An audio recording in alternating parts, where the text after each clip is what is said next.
मोक्षमार्गदाता नमो राजचंद्र प्रभुसार। उर्वशी समूरे वसो सदा परम आधार। जेणे जाण्यो खरो आत्मा, आत्माने अन्यन्यने। अक्षय पूर्ण ज्ञानिते सिद्धने धन्य धन्य छे। अज्ञानतिमिरान्धानां ज्ञानाञ्जनशलाकया चक्षुरुन्मीलितं येन तस्मै श्रीगुरुवे नमः। दर्शन शक्य समाय छे आशक्त स्थान कमाए। विचारता विस्तारथी संशय रहे न काई। सत्श्रुतने नमस्कार, असीमुपकारी आत्माने नमस्कार, तारक त्रिपुटीने नमस्कार, महावित्रोने नमस्कार, महाविત્રો સમાન મુરબ્બીઓ મુમુક્ષુને નમસ્કાર. પરમ કૃપાળુ દેવ પ્રણીત વચનામૃતજી પત્રાંક 617 મુંબઈ અષાઢ વદ સાતમ રવિ વિક્રમ સંવત 1951 તારીખ 14/7/1895. ઓમ નમો વીતરાગાય. પરમ કૃપાળુ દેવને જે દશા છે અને વધારે પ્રાપ્ત કરવાની છે, વર્ધમાન સંકિત થઈ ટાળે મિથ્યાભાસ, ઉદય થાય ચારિત્રનો વીતરાગ પદવાસ. એમના માટે એ જ લક્ષ્ય છે, એ જ ગોલ છે. એટલે મૂર્ધન્ય સ્થાને પત્રમાં પણ પહેલું આ જ કર્યું છે, એટલે કે નમો વીતરાગાય અને પછી ઓમ નમસ્કાર કર્યા છે. શ્રી સૌભાગભાઈને લખાયેલું આ પત્ર સત્સંગ નૈષ્ઠિક શ્રી સૌભાગ શ્રી સાયલા. અહીંયા ઘણા વખતથી સૌભાગભાઈના વિશેષણ બદલાય છે. એક સરખા હતા પરમ સ્નેહી, ત્યાર પછી છેલ્લા 2-3 પત્રથી બદલાયા છે. એટલે કે સત્સંગ નૈષ્ઠિક, પરમાર્થ નૈષ્ઠિક વગેરે વગેરે. અહીંયા મૂક્યું છે સત્સંગ નૈષ્ઠિક શ્રી સૌભાગ્ય. આપણને સીધું સાદું વિશેષણ લાગે, પણ તેમ તો નથી. તે પરમ કૃપાળુ દેવને, પરમ પૂજ્ય શ્રી સૌભાગભાઈને જે પરમ પુરુષ દશા વર્ણન સુધી લઈ જવા છે, એટલે કે છેલ્લે જે સ્થિતિ જોઈએ, કેવલ જ્ઞાન અને મોક્ષ, સમ્યક દર્શન, બોધબીજ, બીજ જ્ઞાન વગેરે તો વાત ગઈ, પરંતુ એથી વિશેષ કે જડ ને ચેતન, દેહ ને આત્મા બેફટ બિલકુલ જુદા ભાસે એવી દશા, કેવલ જ્ઞાનની લગોલગ દશા, અથવા તો છેક છેવટની મોક્ષે જવા માટે જે જોઈએ તે યથાયોગ્ય દશા, તેવા સત્સંગની જેમને નિષ્ઠા થઈ છે. સત્સંગનું ઓળખાણ એટલે સત્પુરુષનું ઓળખાણ એમ હમણાં 609માં પત્રમાં આવી ગયું. તો કે પરમ કૃપાળુ દેવ પ્રત્યે, એમના સત્સંગ પ્રત્યે, એ સત્પુરુષ પ્રત્યે પ્રગટ પરમાત્મા જ છે. જો કે જેની નિષ્ઠા બિલકુલ જોઈએ તેવી થઈ ગઈ છે, તેવા સત્સંગની આસ્થા, સત્સંગની શ્રદ્ધા, સત્સંગની પ્રીતિ, એથી વિશેષ અથવા એ બધાનો સરવાળો તે છેવટનું નિષ્ઠા, સ્થાપના થઈ ગઈ છે. નિષ્ઠા નિશ્ચિતપણે જેમણે શ્રદ્ધા સ્થાપી દીધી છે, તેઓના ડગાવ્યા ડગે નહીં, ચડાવ્યા ચડે નહીં, તેવી સૌભાગભાઈને કૃપાદેવ પ્રત્યે હવે પ્રતીતિ છે, શ્રદ્ધા છે. એવા સત્સંગ નૈષ્ઠિક શ્રી સૌભાગ શ્રી સાયલા જે સત્પુરુષ તેવા ક્ષેત્રે બિરાજમાન છે, તેથી સાયલાને પણ શ્રી કહ્યું છે. તમારું તથા શ્રી લહેરાભાઈનું લખેલું પત્ર મળ્યું છે. લહેરાભાઈ પાસે કેટલુંક લખાવ્યું છે, ત્યાં સાયલામાં જ છે, અને એ પણ પત્ર મળ્યું છે. આ ભરત ક્ષેત્રને વિશે આ કાળમાં કેવળ જ્ઞાન સંભવે કે કેમ, એ વગેરે પ્રશ્નો લખ્યા હતા, પોતે લખ્યા હતા. કૃપાદેવે પૂછાવ્યા હતા કે આપ શું માનો છો, તમને કેમ લાગે છે, વિચાર કરીને લખશો. તેના ઉત્તરમાં તમારા તથા શ્રી લહેરાભાઈના વિચાર મળેલા પત્રથી વિશેષ કરી જાણ્યા છે. અમે અમારા જ્ઞાનમાં તો થોડું ઘણું જાણતા જ હતા કે તમે શું વિચારો છો, પરંતુ સૌભાગભાઈ લહેરાભાઈએ લખ્યું વંચાય, એટલે કહે છે કે અમે મળેલા પત્રથી વિશેષ કરી જાણ્યા છે કે ખરેખર ક્યાં છે, કેમ છે, શું તકલીફ છે, કેમ માનો છો. રૂઢિગત માને છે, જૈનો માને છે તે કેવલ જ્ઞાન, જીનાગમવાળું કેવલ જ્ઞાન, તમે માની બેઠા છો તે કેવલ જ્ઞાન, અને બીજું અમે કહીએ છીએ કંઈ કે જુદું છે, કે જુદું હોઈ શકે, અથવા તો અત્યારે આ કાળમાં આ ભરત ક્ષેત્રને વિશે મોક્ષ છે કે નહીં, કેવલ જ્ઞાન છે કે નહીં વગેરે સંબંધી પત્રાંક 629માં પણ જવાબ આવે છે. 674, 694 વગેરે પત્રોમાં આ વાત વિશેષ છણાવટથી છે, ખાસ કરીને સૌથી પહેલું 629માં. તે વખતે તેમણે શું લખ્યું છે અને કૃપાળદેવ સામે શું કહે છે એ આપણે સવિશેષ લઈશું. અત્યારે આગળ જઈએ. એ પ્રશ્નો પર તમને, લેરાબાઈને તથા શ્રી ડુંગરને વિશેષ વિચાર કર્તવ્ય છે. તમે થોડુંક ઉપર ચલો વિચાર કરીને લખી નાખ્યું એમ ચાલે બાલે નહીં. તમારે વધારે વિશેષ કરવાની જરૂર છે, કરવા યોગ્ય છે, કર્તવ્ય છે. વિશેષ વિચાર કર્તવ્ય છે અને આ પ્રશ્ન ઉપર જ કર્તવ્ય છે કે તમે કોને કેવલ જ્ઞાન કહો છો, અથવા તો ડુંગરશીભાઈ કલાભાઈ ગોસળિયા પોતાને કેવલ જ્ઞાની માની બેઠેલા અને સૌભાગભાઈના જ્ઞાનમાં છે, ખ્યાલમાં છે, અને જે કોઈ 2-5 સત્સંગી મળે તેની સાથેની વાતમાં પણ શુદ્ધ નિશ્ચયની અપેક્ષાથી જ બધી વાતો થતી હતી અને ભક્તિ વગેરે ઘણું જ ગૌણ હતું એ ખ્યાલ આવી ગયો. એટલે સૌભાગભાઈ લખ્યા કરે છે, કયા કરે છે કૃપાળદેવને કે કાંઈક કરો, મારું કરો, ડુંગરશીભાઈનું કરો, બીજા જગતવાસી જીવોનું કાંઈક કલ્યાણ કરો.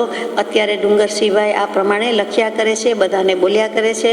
વાતચીતમાં પ્યોર નિશ્ચય નહીં જ છે, શુદ્ધ નિશ્ચય નહીં છે. એની જરૂર પણ છે, એની વિચારણા કરવી જ જોઈએ, પરંતુ અપેક્ષા એ કહેવાય જાય, બીજો નહીં દુભાઈ જાય તેવી રીતે નહીં ચાલે. એટલે કે એના પર એક પર પ્રાધાન્ય આવી જાય અને બીજું અત્યંત ગૌણ અથવા અનાદર કે ઉપેક્ષિત થાય તે ચાલી શકે નહીં. આ જ્ઞાનીનો માર્ગ, મોક્ષનો માર્ગ જુદો છે.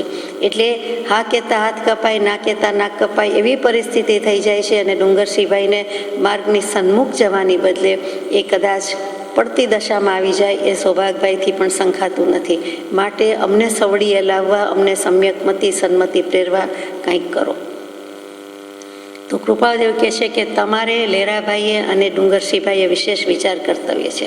અન્ય દર્શનમાં જે પ્રશ્નો પર જે પ્રકારે કેવલ જ્ઞાનાદિના સ્વરૂપ કયા છે તેમાં અને જૈન દર્શનમાં તે વિષયના સ્વરૂપ કયા છે તેમાં કેટલોક મુખ્ય ભેદ જોવામાં આવે છે. તે સૌ પ્રત્યે વિચાર થઈ સમાધાન થાય તો આત્માને કલ્યાણના અંગભૂત છે. માટે એ વિષય પર વધારે વિચાર થાય તો સારું. જૈન દર્શન અને વેદાંત દર્શન કેવલ જ્ઞાનમાં જુદું પડે છે અને કેવી રીતે જુદું પડે છે એ તમારે વિચાર કરવા જેવું છે, સમાધાન પામવા જેવું છે તમારે. એટલે એ 3ને ખરું, એ 2ને ખરું, આપણને બધાને પણ ખરું. કેમ કે વેદાંત દર્શનની માન્યતા જુદી છે. કોઈને અન્યાય ન થાય, કોઈ નહીં ન દુભાય, કોઈની લાગણી ન દુભાય, અને છતાં મધ્યસ્થ, તટસ્થ, સ્થિતપ્રજ્ઞ, વિતરાગતા રાખીને કૃપાળદેવે જે કહ્યું છે તે વિચારવા જેવું છે. એમને એમ પણ થાય છે, જે જોકે પછી આવશે, કે દર્શન સ્થાપનારા પણ કંઈ ગાંડા ગેલા તો નહોતા. વૈરાગ્ય ઉપશમનું બળ તો હતું જ, તો એમની વિતરાગતા પણ કંઈક તો હોય જ. તો એમની દશાની તુલના કરીને કરવું જોઈએ, એમને પણ અન્યાય ન થવો જોઈએ. તો કૃપાળદેવનું કેટલું માધ્યસ્થ, વિશાળતા અને ઉદારતા દાખવે છે. આ ઉદાર્યતા, આ માધ્યસ્થતા બીજે જોવા મળતી નથી.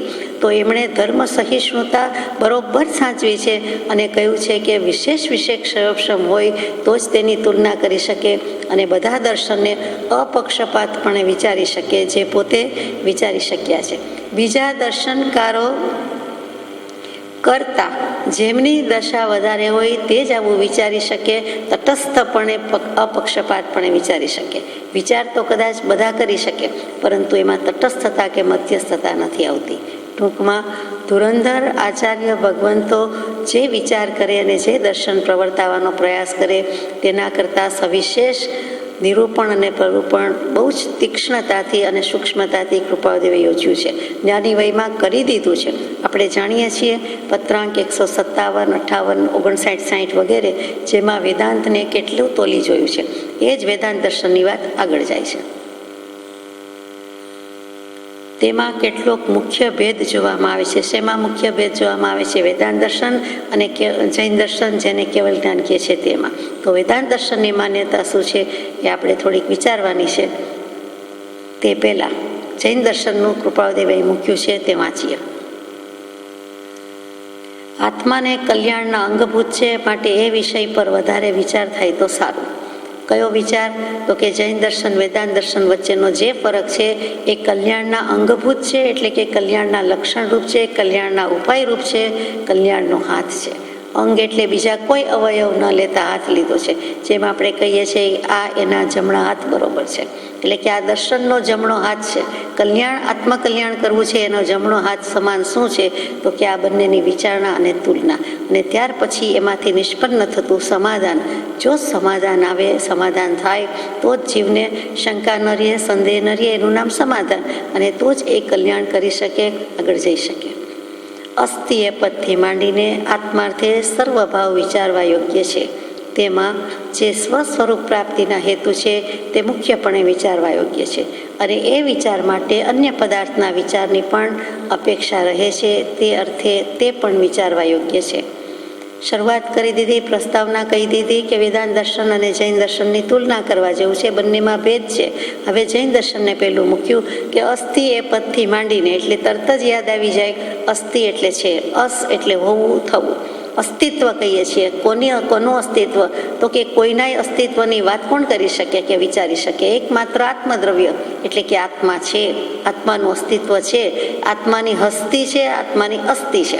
એટલે આત્મા છે તો બધું છે, તો આત્માય છે અને બીજા જડ પદાર્થો પણ છે, પરંતુ વિચારણા કરનાર અથવા તોલનાર, મૂલવનાર તો એકમાત્ર લિવિંગ બિઈંગ એવું આત્મદ્રવ્ય છે, તે જ છે.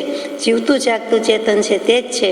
એટલે પહેલા પદથી માંડીને પહેલું પ્રથમ પોતે હું છું, તો આગળ બધી વાત છે. તો કે અસ્થિ આત્મા છે, પછીથી માંડીને આત્માર્થે સર્વભાવ વિચારવા યોગ્ય છે. એટલે 6 પદનો પત્ર, દેશના 493મો પત્ર. આત્મા છે, આત્મા નિત્ય છે, આત્મા કર્તા છે, આત્મા ભોગતા છે, મોક્ષ છે, મોક્ષનો ઉપાય છે. આ 6 પદની દેશના અનંતકાળથી ચાલી આવે છે. કૃપાળદેવે પહેલી વાર મૂકી છે એવું નથી, મહાવીર સ્વામીએ પહેલી વાર મૂકી છે એવું નથી, અનંતકાળથી આમ જ છે. આજે પણ વિહરમાન શ્રી સિમંદરજીન પણ આવી જ દેશના દેતા હશે. એટલે કે 6 પદ સંબંધી વાત કરતા જ હશે, કેમ કે જે કરવાનું છે તે જળ ચેતનનો વિવેક છે, એટલે કે આત્માની વાત છે, આત્મજ્ઞાનની ને કેવલ જ્ઞાનની વાત છે. તો એ દેશના જે કૃપાળદેવે આપણને નાડ પરખીને આપી છે તે જ કે 6 પદની દેશના. તો અસ્થિ એ પદથી માંડીને આત્માર્થે સર્વભાવ વિચારવા યોગ્ય છે. વાદ વિવાદનો જમાનો હતો, ગયો, અત્યારે નથી. વાદ વિવાદ માટે નહીં, પરંતુ સ્યાદવાદને પણ વાદ કહીને નહીં, પણ અનેકાંત દૃષ્ટિ છે, અનેકાંત દર્શન છે, અને મારે તે સમ્યક દૃષ્ટિ થવું છે, જોઈએ છે, માટે વિચારવા યોગ્ય છે મોક્ષાર્થે, અને એની પહેલાં આત્માર્થે વિચારવાનું છે. પ્રભુ શ્રીજીના બોધમાં આવે કે આત્માર્થે કરું છું એટલું મેળવણ નાખવું, કોઈને સમજાવી દેવા માટે નહીં, પ્રથમ પોતે સમજવાનું છે. અને સમજવું એ જ સમાવવું, અને એ સમજવું સમાવવાનું ઐક્ય કરે તેને આત્માનુભવ થાય. તો એ કરવા માટે છે મારે જે કંઈ કરવું છે તે બીજી કોઈ વાત નથી, અભ્યાસ અર્થે નથી, પરંતુ આત્માર્થે કરવું છે.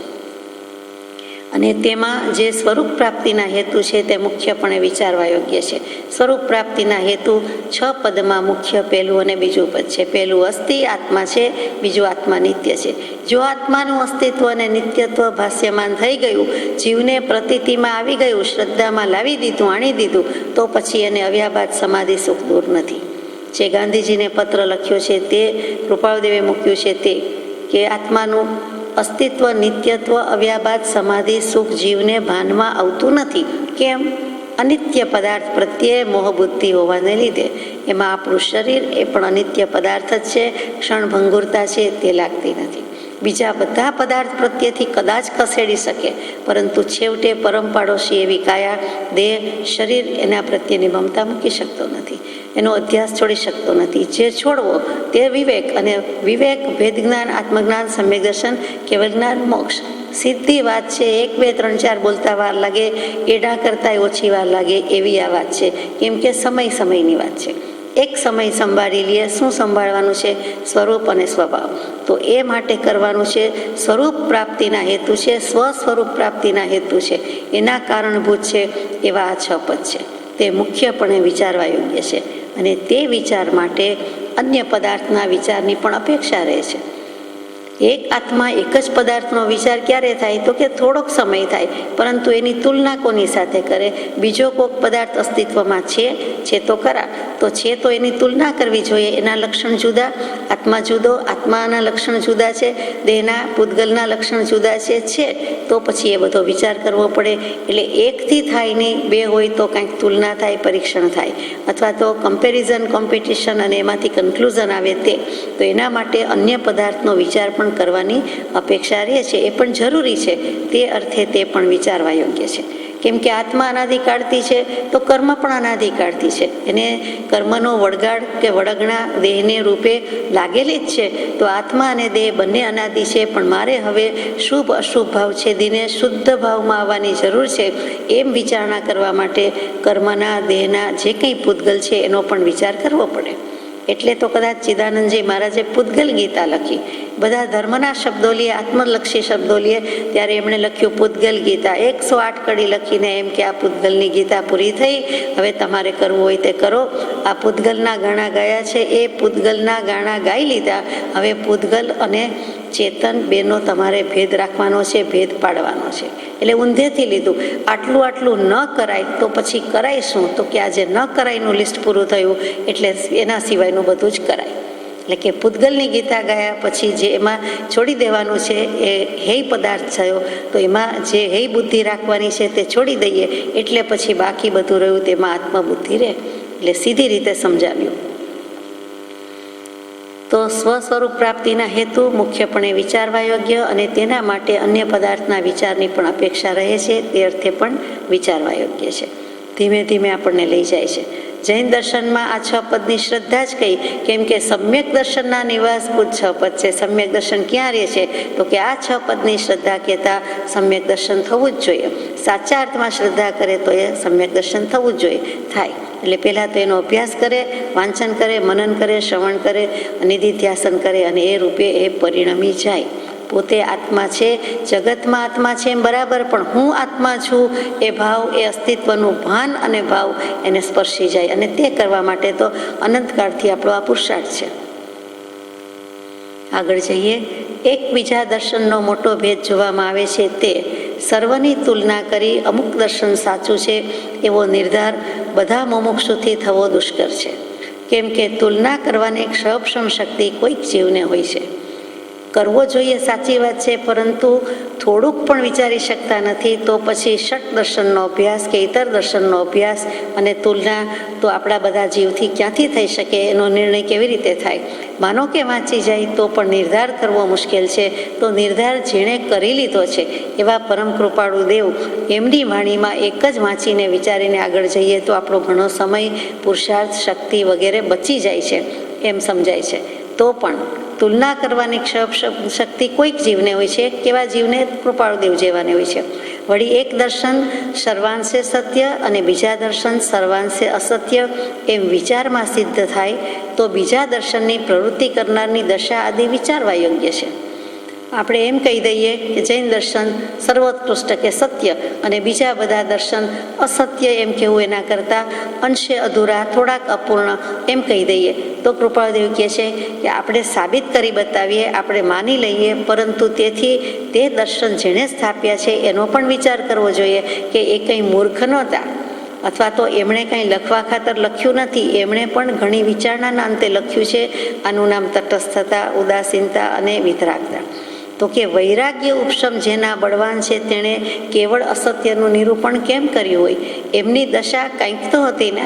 આત્મદશા જોઈએ તેવી હોય કે નહીં, પરંતુ વૈરાગ્ય ઉપશમનું બળ હતું અને ઋષિ મુનિ થઈ ગયા.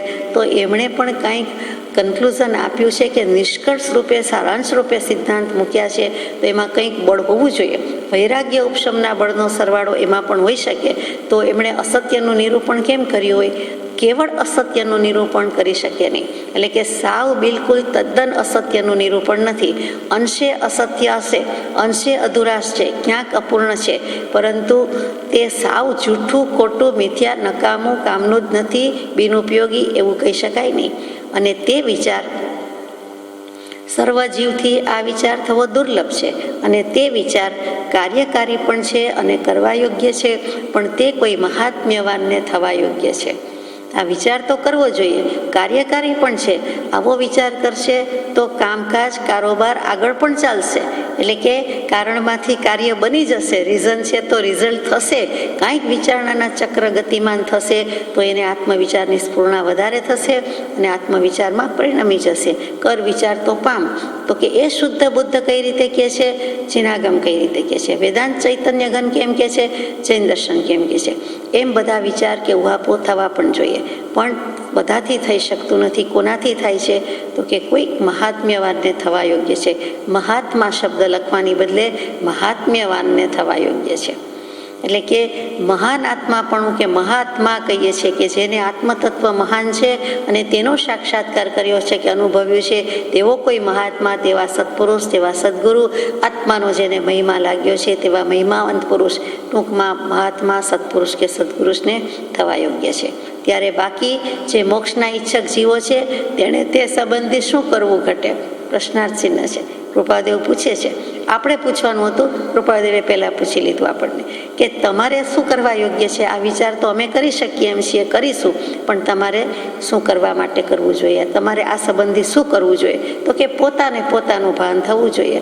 બીજી બધી આડી અવડી મૂકી દઈને આપણે જવાબ આપી રહ્યા છીએ, પરંતુ કૃપાદેવે જે કહ્યું જે આડું અવડું ન જાણું, બાણમ તાણમ ન જાણું, પણ પરમેશ્વર કે તે પરમાણુ એવી રીતે છે કે ચાલો કૃપાળદેવે કહ્યું તો તે પ્રમાણે આપણે આત્મ સ્વરૂપનો નિર્ધાર કરીશું કે મારે પણ મારા સ્વરૂપની પ્રાપ્તિ કરવી છે. કૃપાળદેવે કેવી રીતે કરી અથવા તો કેવી રીતે સમજાવ્યું છે, એટલે કે તેમની પાછળ પાછળ ચાલવું છે. કેમ કે ઉત્કટ ઉહાપો કરીને એમણે મૂક્યું છે જે આપણે કરી શકવાના નથી. એમને 900 ભવના મતિ સ્મૃતિ જ્ઞાનની મૂડી છે, મોટી મૂડી છે, મોટી બચત છે, અને યુગો યુગોનું યોગીપણું છે, જોગીપણું છે, તેઓ કરી શક્યા છે. તો કરી શક્યા પછી જમ્યા પછી જમવું નહીં, સૂતા પછી સૂવું નહીં, ઊંઘ થઈ ગઈ, જમી લીધું પછી બીજી વાર કરતા નથી, એક કોળીઓ નથી ખાઈ શકતા, એક ચાકવા માટે ના પાડી દે છે કે પેટ બરોબર ભરાઈ ગયું છે. તો પછી કૃપાળદેવે આટલું બધું કરી દીધું હોય તો હવે આપણે એ જ વાગોળવાનું કે આરોગવાનું રહ્યું. પરંતુ આપણો જીવ, આપણો સ્વભાવ, આપણી વૃત્તિ કૃપાળદેવ બરોબર પારખે છે. એટલે કહે છે કે તો તમારામાં શક્તિ ત્રેવડ હોય તો તમે પણ વિચારી જુઓ. સર્વ પ્રકારના સર્વાંગ સમાધાન વિના સર્વ કર્મથી મુક્ત થવું અશક્ય છે.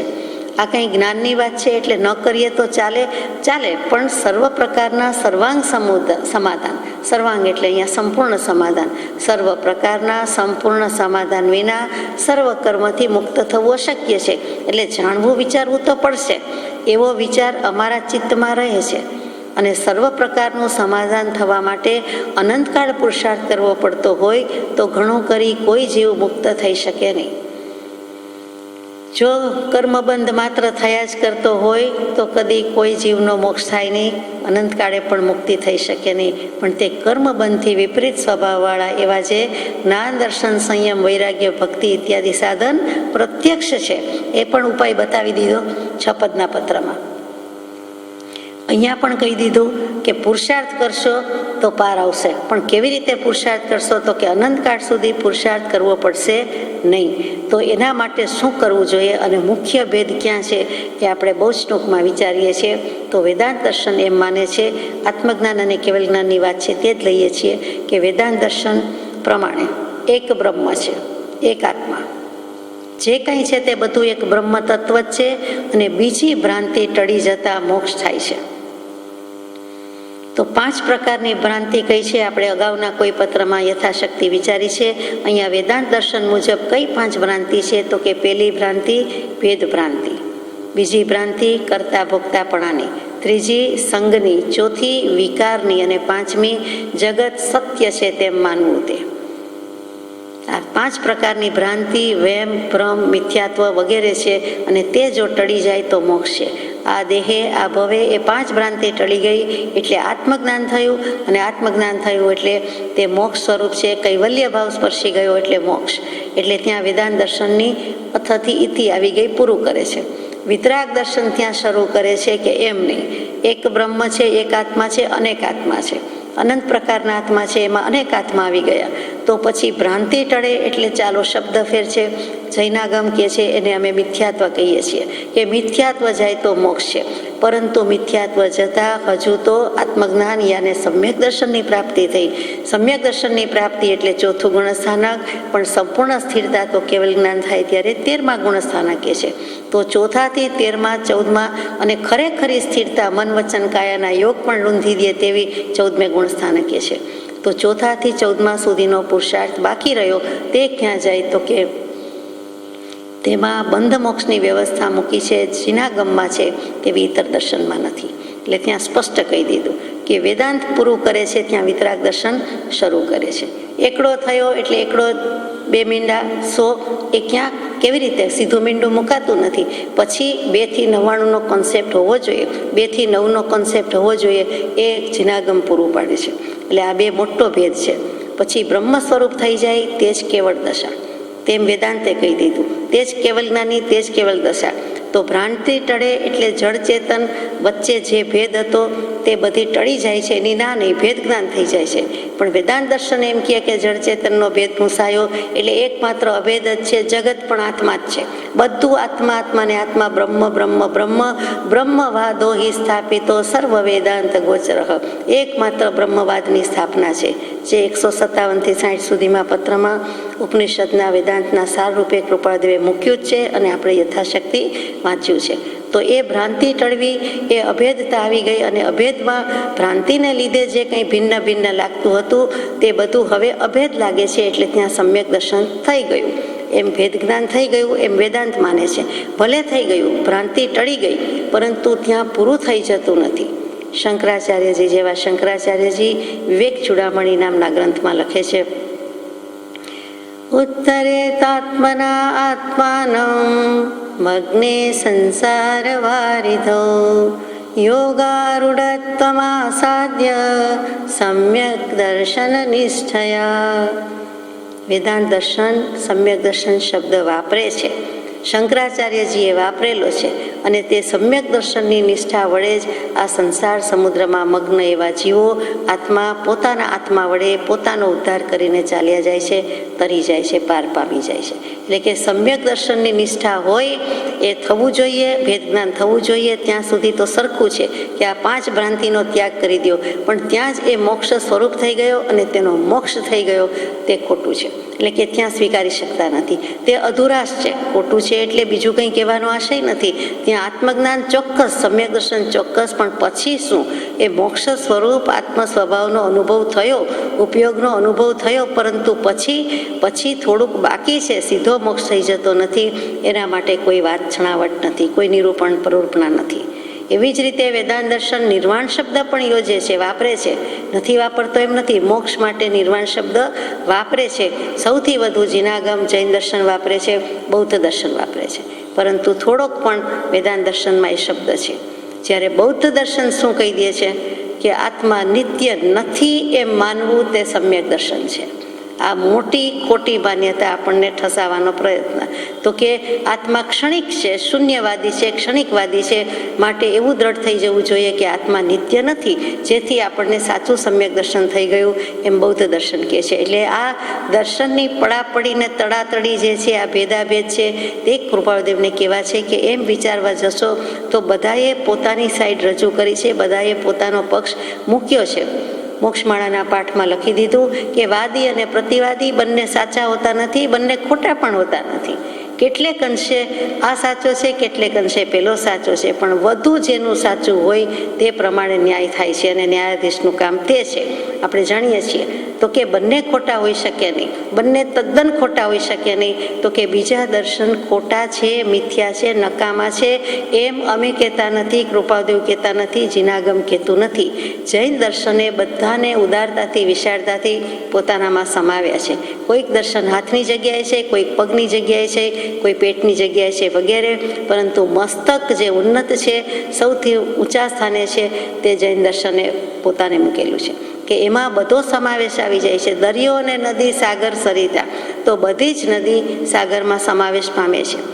તેથી પોતાનું આપોપું રહેતું નથી, પછી એને દરિયો કે સાગર જ કહેવાય છે, પરંતુ એ નદીનું અસ્તિત્વ નથી એમ નથી, એનો પણ કેટલોક રોલ છે, એનું પણ અસ્તિત્વ છે, એનું ભાન કરાવે છે. તે આ રીતે કે જૈન દર્શન સમુદ્ર સમાન છે, તેમાં બધા જ દર્શન સમાઈ જાય છે. તે આનંદગંજી મહારાજે આપણે પ્રાતઃકાળે સ્તવન ગાઈએ છીએ તેમાં મૂકેલું છે. ઘણું કરીને 21મા ભગવાનમાં નમીજીનના સ્તવનમાં જ છે.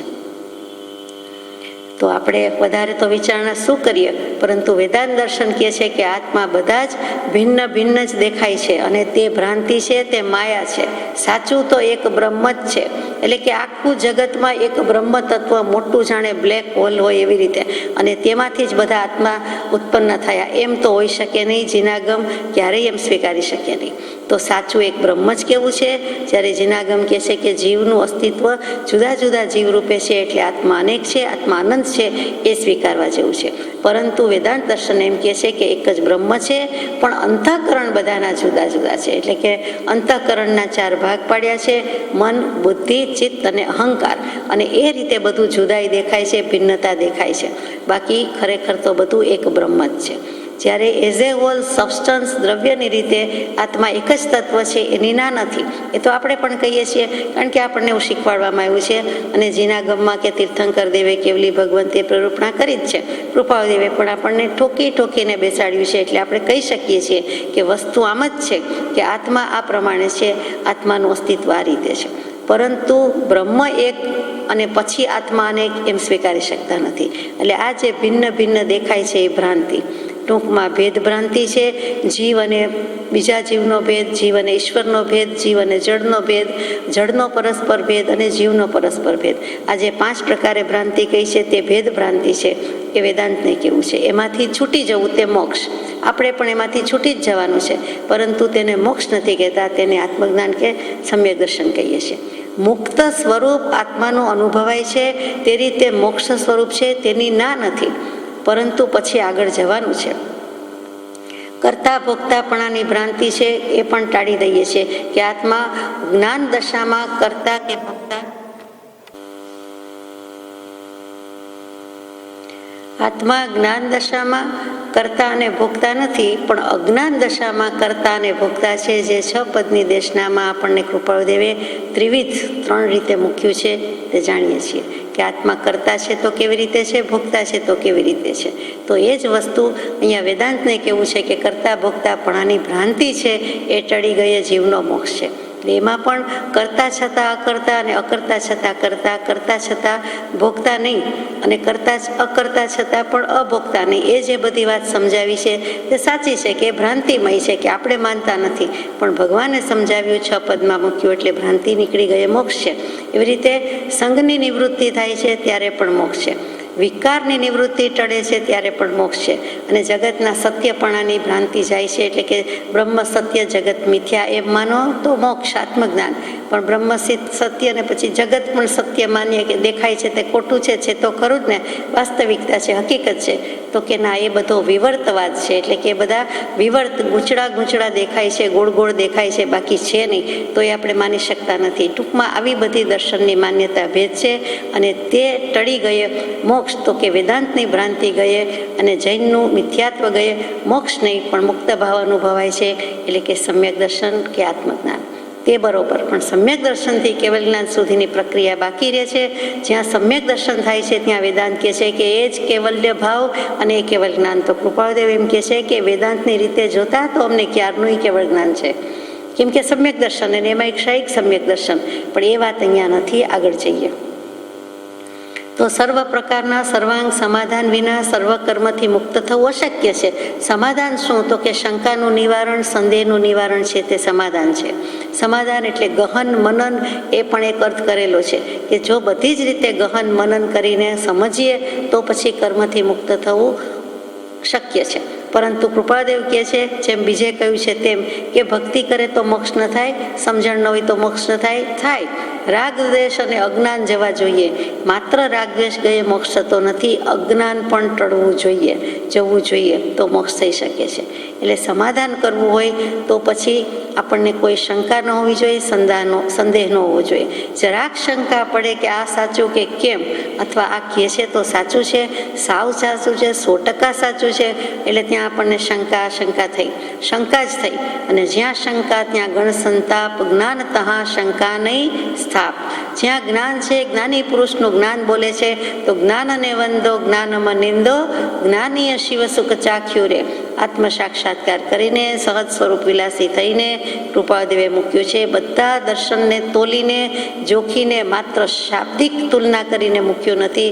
અક્ષરનો જ ખાલી અભ્યાસ નથી, પરંતુ પોતાના આત્માનો અભ્યાસ છે. આત્માની દશા છે, સ્થિતિમાં આવ્યા છે, દશામાં મુકાયા છે. પછી કહ્યું છે, પછી આત્મસિદ્ધિજીમાં કહ્યું અને આપણે ગાયું કે પાંચે ઉત્તરથી થયું સમાધાન સર્વાંગ, સમજો મોક્ષ ઉપાય તો ઉદય ઉદય સદભાગ્ય.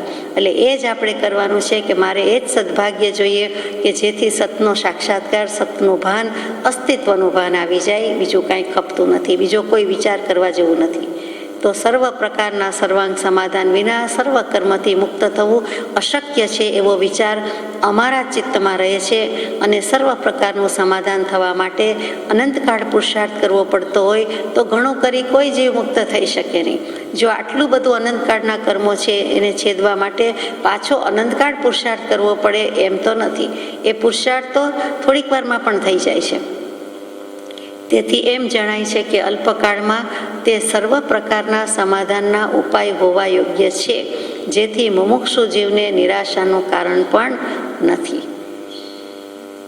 જીન પ્રવચન દુર્ગમ્યતા થાકે અતિમતિમાન, અવલંબન શ્રી સદગુરુ સુગમ અને સુખખાણ. દરિયો પીવા જવાના નથી, શ્રુતસાગરના જળ આપણે પી શકવાના નથી, એમાં આચમન પણ કરવા જેવું નથી કારણ કે ખારું છે, એટલું પણ પીવા જેવું નથી. પરંતુ એ વાયા સદગુરુ આવે છે, સત્પુરુષથી આવે છે, માટે સુગમ અને સુખખાણ.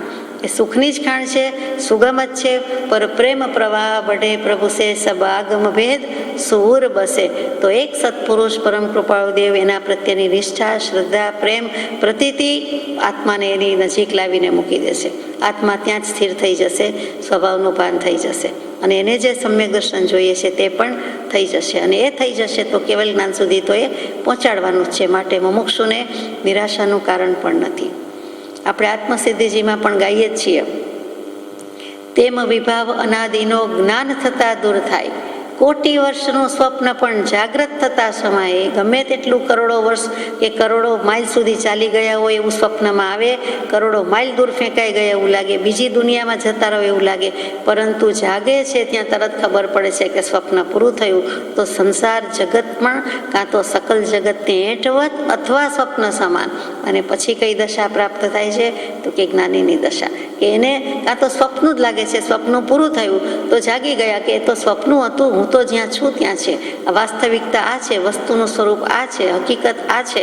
તો એને નક્કર પણ એવું લાગે છે કે સ્વપ્નાની એસી તેસી સ્વપ્નને ટક્કર મારી દે છે અને નક્કરપણે પોતાનું આત્મપદે પ્રદેશ, આત્માનું ઘન સ્વરૂપ છે એને અનુભવાઈ જાય છે, કેમ કે એ સ્વપ્ન હતું. તેમ વિભાવ અનાદિનો જ્ઞાન થતાં દૂર થાય. સ્વભાવનું ભાન થઈ ગયું જ્ઞાન થતાં, સ્વભાવ જ્ઞાન થતાં. વિભાવ અનાદિકાળથી હતો, ભલે ને હતો અનાદિકાળથી, ગમે એટલો જૂનો હોય, વાસી હોય. આપણે શું અત્યારે ફેંકી દીધો ને હવે નથી કરતા, હવે સમજી ગયા ને જાગ્યા, ત્યાંથી પ્રભાત. તો એ સમ્યક દર્શન રૂપી પ્રભાત છે. તો એ કરવા માટે કૃપાળુદેવે લખ્યું કે અનંતકાળ પુરુષાર્થ કર્યો તે કર્યો, પણ હવે અનંતકાળ કરવો પડે એવું નથી. અમે વચ્ચે બેઠા છીએ, એ અધ્યાર છે, અહીંયા મૂક્યું નથી, પણ ઇમ્પ્લાઇડ સેન્સમાં ગર્ભિત રીતે આવી જાય છે. શ્રી સૌભાગભાઈને પત્ર લખ્યો છે, ડુંગરસિંહભાઈ સાથે વાતચીત ચાલે છે, કેવલ જ્ઞાનની વાટાઘાટ છે. તમે શું સમજ્યા છો, તમને જ્યાં શંકા છે એ નિર્મૂળ કરી દેવી છે.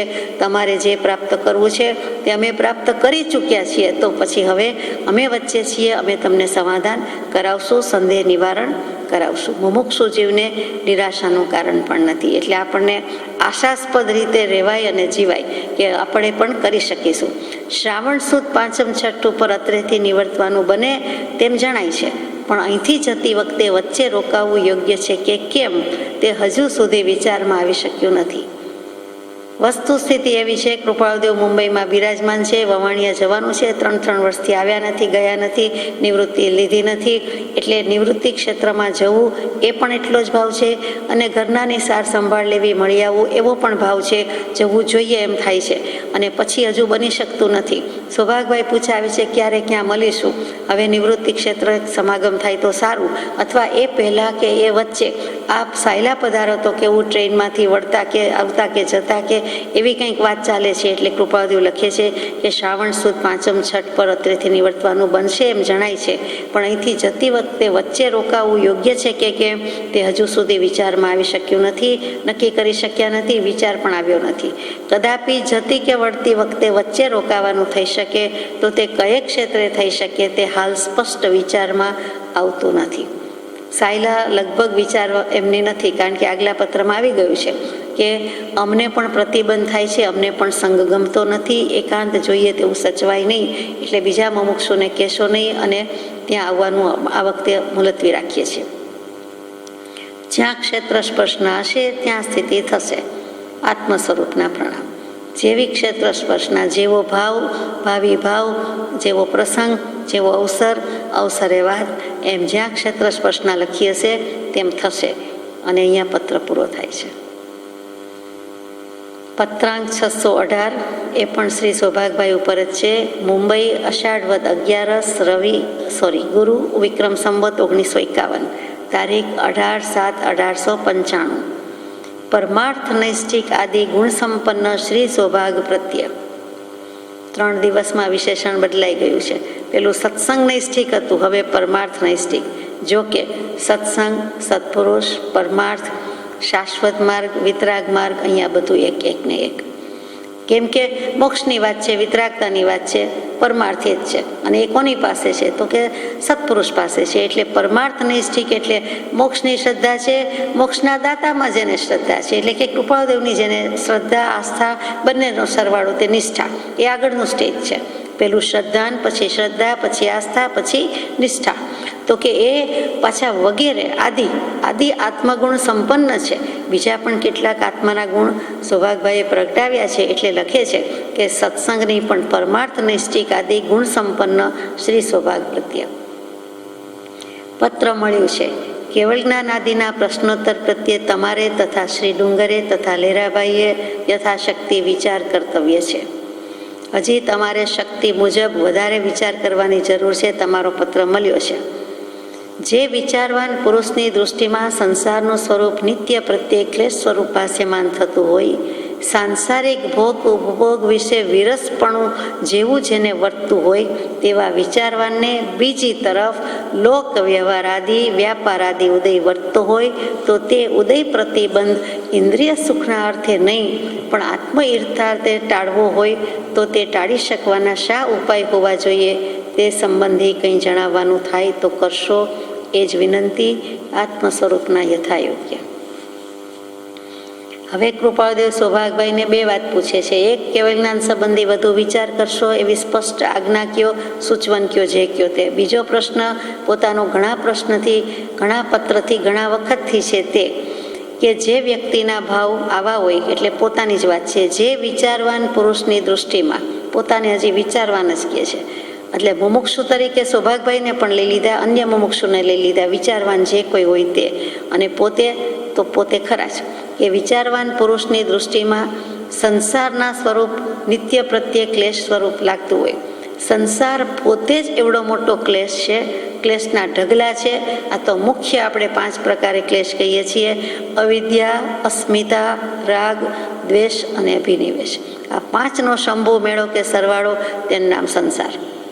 એટલે કે સંસાર પોતે જ ક્લેશરૂપ છે, તો પછી સંસારનું સ્વરૂપ, ક્લેશ સ્વરૂપ, એ તો કેવી રીતે બોલવું, લખવું? તેમ છતાં લખ્યું છે કે જેને હંમેશા નિત્ય પ્રત્યે 2-4 દિવસ લાગ્યું, જિંદગીમાં 1-2 વખત લાગ્યું, કોઈ એવા મોડ પર લાગી ગયું એમ નહીં, ગમે ત્યારે પૂછો, જુઓ તો સંસારનું સ્વરૂપ તો આમ જ છે, ક્લેશ સ્વરૂપ છે એમ જેને લાગતું હોય, પોતાની દશાની વાત છે. સાંસારિક ભોગ ઉપભોગ વિશે વિરસપણા જેવું જેને વર્તતું હોય, વિરસ શબ્દ મૂક્યો છે, નિરસ મૂક્યો નથી. કે વિગત રસ યસ્માત સહ, જેમાંથી રસ નીકળી જ ગયો છે, વીતી ગયો છે, કોઈ રહ્યો જ નથી, વ્યતીત થઈ ગયો છે, એવો જે છે. નિરસ હોય તો આપણે નિર્મૂળ કહીએ છીએ, વીમાં આપણે વિગત કહીએ છીએ. કેમ કે હજુ પોતાને એમ લાગે છે કે હું સંસારમાં ઘેરાયેલો છું, અસત્સંગ કે અસત પ્રસંગ વચ્ચે રહેવું પડે છે, અથવા તો વ્યવસાય, વ્યવહાર, પરિવાર વગેરે છે, માટે પોતે એવું કહેતા નથી. અને આ પ્રમાણે લખે છે કે ભોગ ઉપભોગ વિશે વિરસપણા જેવું વર્તતું હોય. નિરસતા તો ક્યારની, પણ નિર્ગત નિર્મૂળ કેવું નિર્મૂળ કેવું કહી શકાતું નથી, કેમ કે હજી બધું છે, વચ્ચે છે. પોતે ગમે તેટલા નિર્લેપ અસંગ હોય, પણ કમળને ક્યાં ઉગ્યું તો કહેવું જ પડે કે કાદવમાં અથવા તો પાણીમાં ઉગે તે.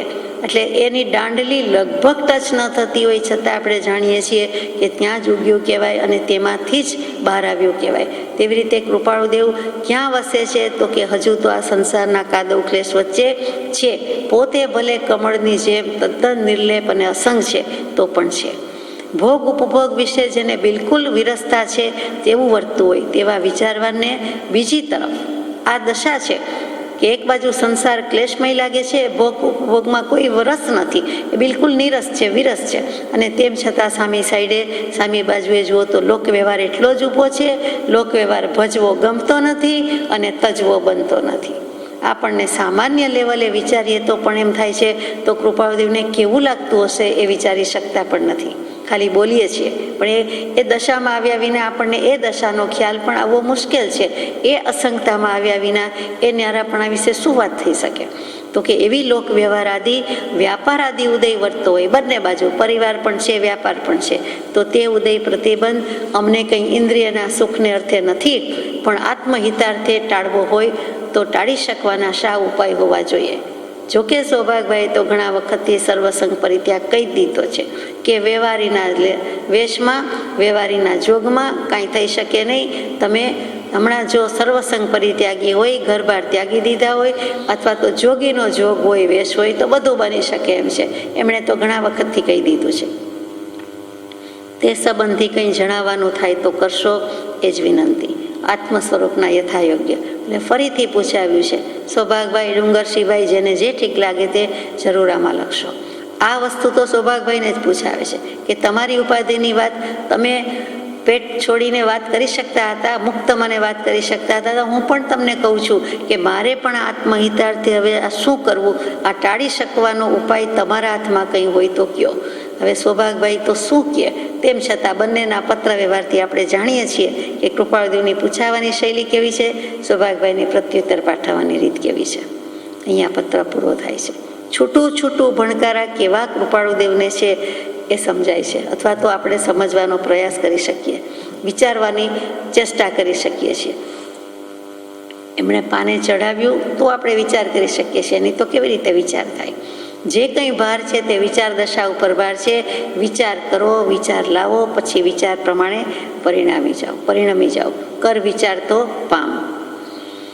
પત્રાંક 619, મુંબઈ, અષાઢ વદ 14, રવિ, વિક્રમ સંવત 1951, તારીખ 21/7/1895. ઓમ નમો વિતરાગાય. ફરીથી વિતરાગ પ્રભુને જ નમસ્કાર કર્યા છે. બધા દર્શનને જે કેવું હોય તે. વિતઃ રાગ યસ્ય સહ, જેના રાગ દ્વેષ, રાગ કહેતા રાગ દ્વેષ અને અજ્ઞાન એ નિર્મૂળ થઈ ગયા છે, વીતી ગયા છે, એક વખતની વાત થઈ ગઈ છે, જમાના જૂની વાત થઈ ગઈ છે, તેવા જે કોઈ છે તે વિતરાગને હું નમસ્કાર કરું છું. સર્વ પ્રતિબંધથી મુક્ત થયા વિના સર્વ દુઃખથી મુક્ત થવું સંભવતું નથી. બ્લોક લેટર્સમાં પત્ર શરૂ કરતા પહેલાં, સંબોધન પહેલાં એમણે આ અક્ષરો મૂક્યા છે કે સર્વ પ્રતિબંધથી મુક્ત થયા વિના સર્વ દુઃખથી મુક્ત થવું સંભવતું નથી. આ જ વસ્તુ 568, 569 પત્રમાં એ રીતે આવી કે સર્વ દુઃખથી કે સર્વ ક્લેશથી મુક્ત થવાનો ઉપાય એકમાત્ર આત્મજ્ઞાન છે. અને એવી જ રીતે અહીંયા સર્વ પ્રતિબંધથી મુક્ત થાય તો મોક્ષ. પ્રતિબંધ શું? સીધી સાદી ભાષામાં બંધન. કોઈ વાર અંતરાય, કોઈ વાર અડચણ, કોઈ વાર મુશ્કેલી, પણ આપણે અહીંયા લખીએ બંધ, બંધન. 4 પ્રકારના મુખ્ય પ્રતિબંધ કૃપાળુદેવે બહુ પહેલાંના પત્રોમાં આવી ગયા છે, 194, 195. સ્વજન કુટુંબ સંબંધી પ્રતિબંધ, સમાજ સંબંધી પ્રતિબંધ, દેહાભિમાન રૂપી પ્રતિબંધ અને સંકલ્પ વિકલ્પ રૂપી પ્રતિબંધ. આમાં દેહાભિમાન રૂપી પ્રતિબંધ અને સંકલ્પ વિકલ્પ રૂપી પ્રતિબંધ પોતાના હાથમાં છે. એ પુરુષાર્થની દોરી પોતાના હાથમાં છે. જેટલો કરવો એટલો થાય, ન કરવો એટલો ન થાય. પહેલામાં ભૂતકાળનું, પૂર્વના ભવોનું લઈને આવ્યા છીએ એટલે સ્વજન સંબંધી છે, અને સાથે સાથે જે કોઈ સમાજ કહીએ છીએ, કુટુંબ કહીએ છીએ તે સંબંધી પ્રતિબંધ છે. તો કે એ પ્રતિબંધ છોડવાના છે. એ 2 છોડવાના છે, પહેલા 2 પણ છોડવાના છે. ધીમે ધીમે જાય છે પણ છોડવાના છે. જ્યાં સુધી 4 પ્રતિબંધથી સંપૂર્ણ મુક્તિ ન થાય ત્યાં સુધી સંપૂર્ણ દુઃખથી મુક્ત થવાતું નથી, એટલે કે મોક્ષે જવાતું નથી. પરમાર્થ નૈષ્ઠિક શ્રી સૌભાગ પ્રત્યે શ્રી શાઈલા. અહીંયા પણ સત્સંગ નૈષ્ઠિક પછી પરમાર્થ નૈષ્ઠિક જ રાખ્યું છે. એટલે કે જેને મોક્ષે જવું છે તે મોક્ષ માર્ગની અને મોક્ષ માર્ગના દાતા એવા કૃપાળદેવમાં જેની નિષ્ઠા છે તેવા સૌભાગ પ્રત્યે. અત્રેથી વવાણિયા તરફ જતા સાયલે ઉતરવા સંબંધી તમારી વિશેષ ચાહના જાણી છે. તમારી ખાસ ઈચ્છા છે, સૌથી વધારે ઈચ્છા છે, વિશેષ કહેતા ખાસ ઈચ્છા છે તે જાણી છે. અને તે વિશે કંઈ પણ પ્રકાર બને તો સારું એમ કંઈક ચિત્તમાં રહેતું હતું. અમને પણ એમ રહેતું હતું કે એ રીતે કંઈ થાય તો સારું. તથાપિ તો પણ એક કારણ જોતા બીજું કારણ બાદ પામતું હોય ત્યાં કેમ કરવું ઘટે?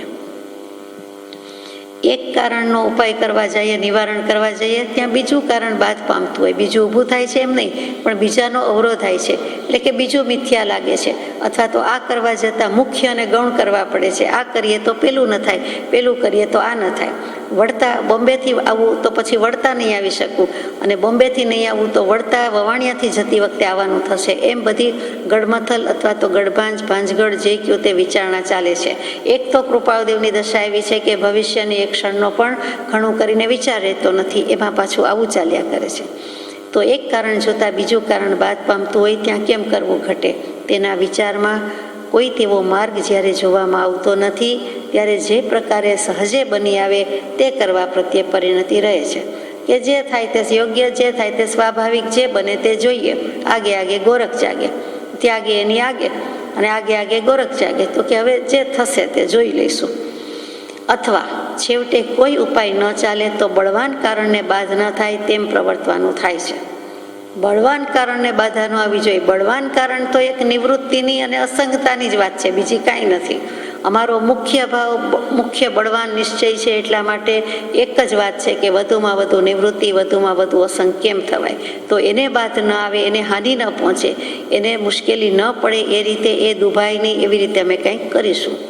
કેટલાક વખતના વ્યવહારિક પ્રસંગના કંટાળાથી થોડો વખત પણ નિવૃત્તિથી કોઈ તથારૂપ ક્ષેત્રે રહેવાય તો સારું એમ ચિત્તમાં રહ્યા કરતું હતું. વવાણિયા આવવાનું છે તો વવાણિયા કંઈ ઘરનાના મોહ પ્રત્યે આવવાનું નથી. મોહ તો છે જ નહીં, રાગ તો છે જ નહીં. મોહ મહીમાં રહેવાનું માત્ર છે, દૂર રહેવાનું છે, એમને કંઈ મોહ નથી. પરંતુ કેટલાક કારણો ભેગા થઈ ગયા છે એટલે અમારે નિવૃત્તિ અને અસંગતા તો અમારો લક્ષ્ય જ છે, ગોલ છે, ધ્યેય છે, એટલે અમારે આવવું જ હતું. એમાં કેટલાક બીજા કારણો છે તે કયા છે તે જોઈએ. અત્રે વધારે વખત સ્થિતિ થવાથી જે દેહના જન્મના નિમિત્ત કારણ છે એવા માત પિતાના વચનાર્થે. ઘણા વખતથી વવાણિયામાં છું, 3 વર્ષ, મુંબઈમાં છું, 3 વર્ષ થઈ ગયા છે. વવાણિયા આવી શક્યો નથી. માતા પિતાની સાર સંભાળ, ખત ખબર જે કયો તે થતું હોય તે થયું છે. દૂર રહ્યા જેટલું થાય તેટલું કર્યું છે, પણ સાથે રહીને કહ્યું નથી.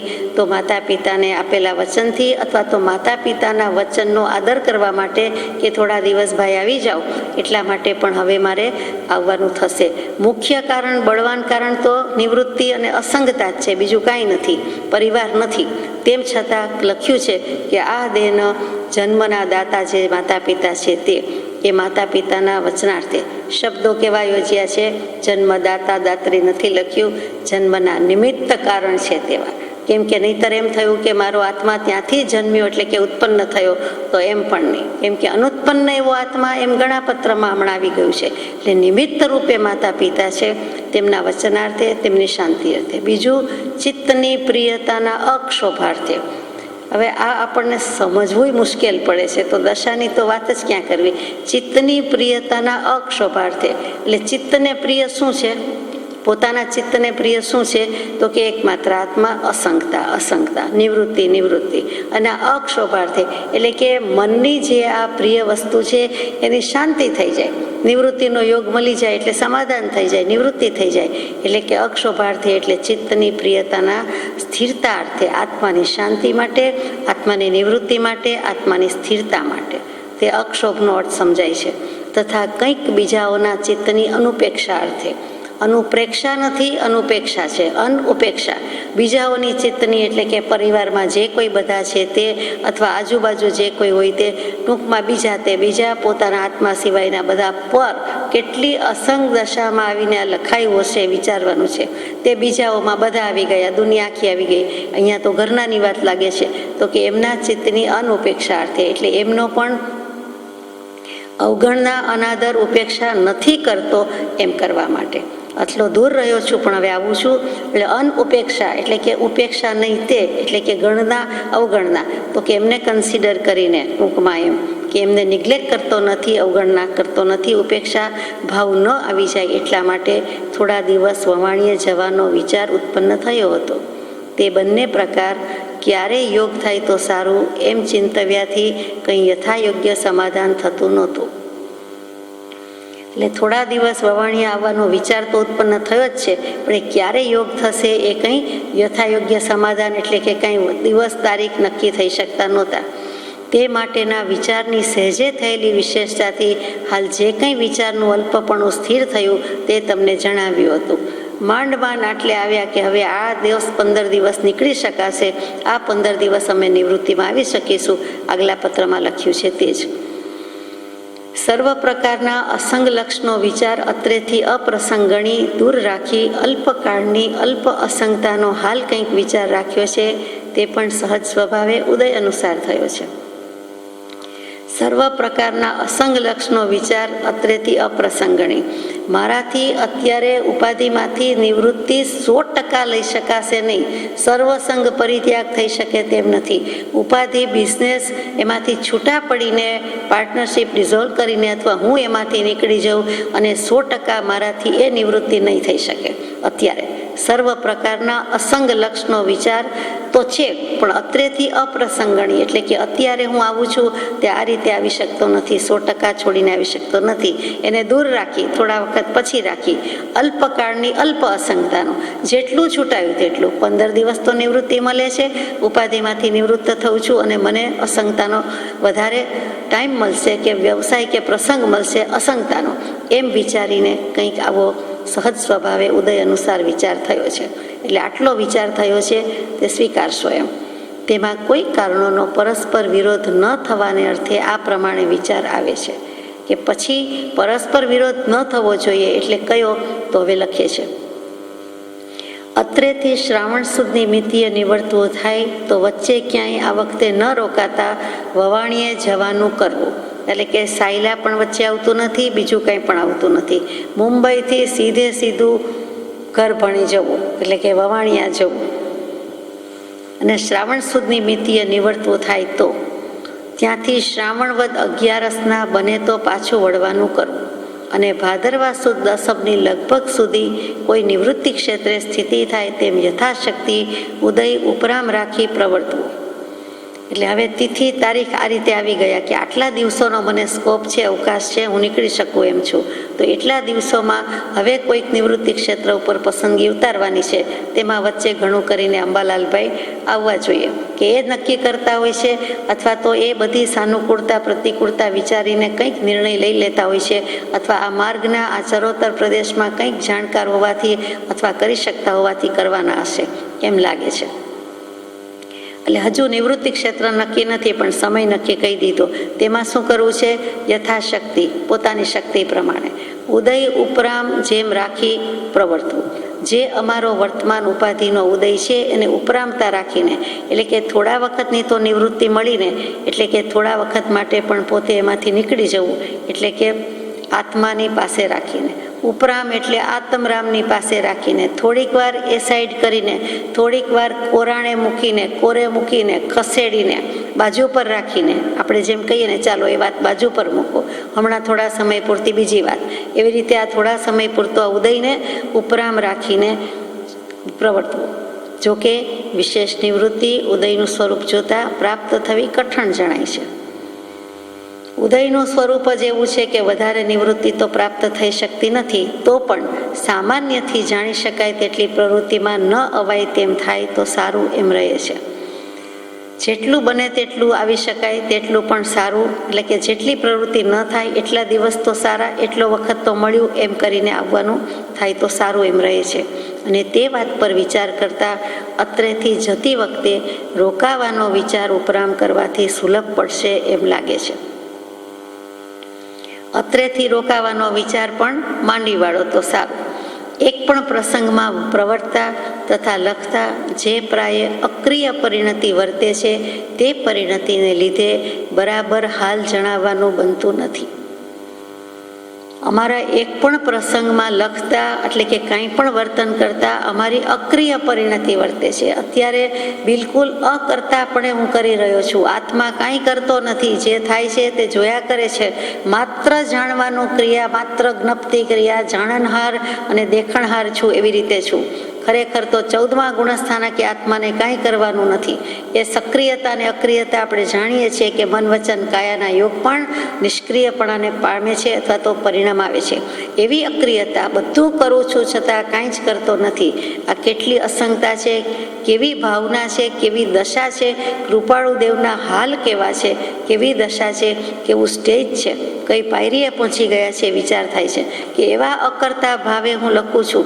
પ્રાય અક્રિય પરિણતિ વર્તે છે. તે પરિણતિને લીધે બરાબર હાલ જણાવવાનું બનતું નથી. હાલ કહેતા હમણાં કંઈ જણાવી શકાતું નથી એમ પણ થાય, અને હાલ એટલે અમારા હાલ કેવા છે તે પણ કહી શકાતા નથી. અમારી દશા, અમારી સ્થિતિ, આત્માના હાલ અહીંયા બેહાલ નથી, પણ હાલ કેટલા ઊંચી દશાના છે તે કહી શકાતું નથી, કરી શકાતું નથી. તો પણ તમારા જાણવાના અર્થે મારાથી કંઈ અત્રે જણાવવાનું બન્યું છે તે જણાવ્યું છે. એ જ વિનંતી. તમને જણાવવા માટે મેં મારાથી જેટલું લખી શકાય, જણાવી શકાય તેટલું મેં આપને જણાવ્યું છે. શ્રી ડુંગરને તથા લેરાભાઈને યથાયોગ્ય, બંનેને યથાયોગ્ય કહેજો. લિખિતંગ સહજાત્મ સ્વરૂપ યથાયોગ્ય. સજાત્મ સ્વરૂપ પરમ ગુરુ.